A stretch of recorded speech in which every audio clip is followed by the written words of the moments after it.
Fest really began last year. We decided to hold it because, for several reasons. One is we have a really large tap department here at the Colburn School with some phenomenal teachers, and we train students from 5 to adult in that genre, so we felt it made sense to have a full day of celebrating this particular art form.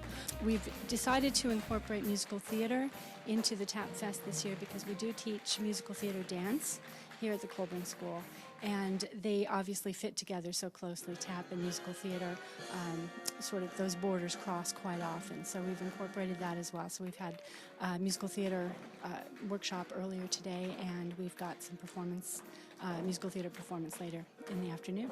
And we have our second annual Colburn Tap Festival.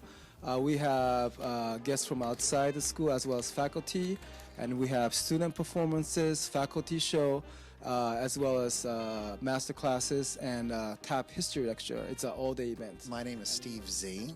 I'm a tap dancer, of course, and a candidate for President of the United States.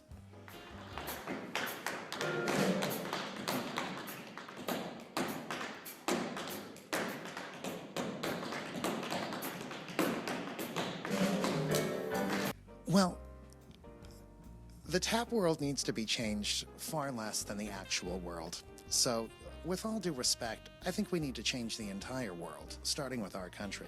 And then we can move on to tap dancing. But if I needed to change tap dancing, I would make sure that everyone understood that if you're going to start a time step, you need to start it on 4. And if you're going to do stomp, you have to have a brush after the stomp. That would be what I would make sure all tap dancers do. Or else, of course, I would have my Attorney General prosecute them. Well, it just so happens that some of LA's best tap dancers do work here and have worked here at Colburn. I'm Sam Weber, and I lived in LA for 11 years when I worked with the Jazz Tap Ensemble down here. And I was a good friend of Alfred DeCio, who was the first tap teacher at the Colburn School. And also many musicians that have accompanied some of the best tap dancers who ever lived are on faculty here. So it's sort of a small world. So when the Colburn School decided to put together the Tap Festival, of course they picked up the phone and everyone called everyone, and now it's a really nice collection of terrific tap dancers and musicians who are skilled at working with tap dancers.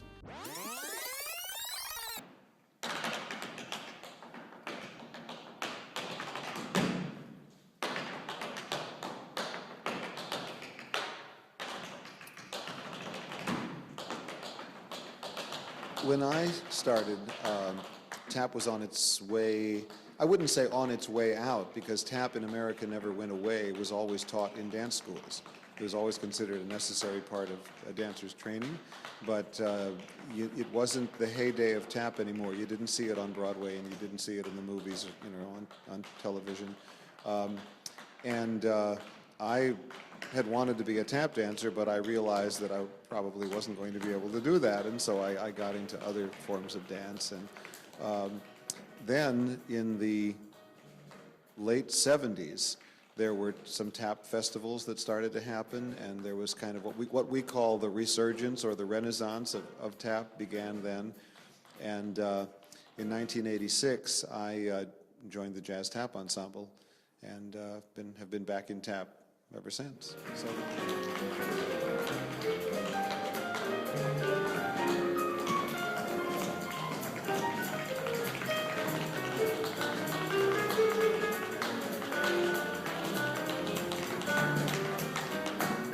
It does seem like tap is back, although not quite in the same way. It seems to be flourishing through these kinds of tap events that are purely tap events and not as part of a musical or part of a film or something like that. But that's in its own right. That's what's been happening for the last, say, about 30 years.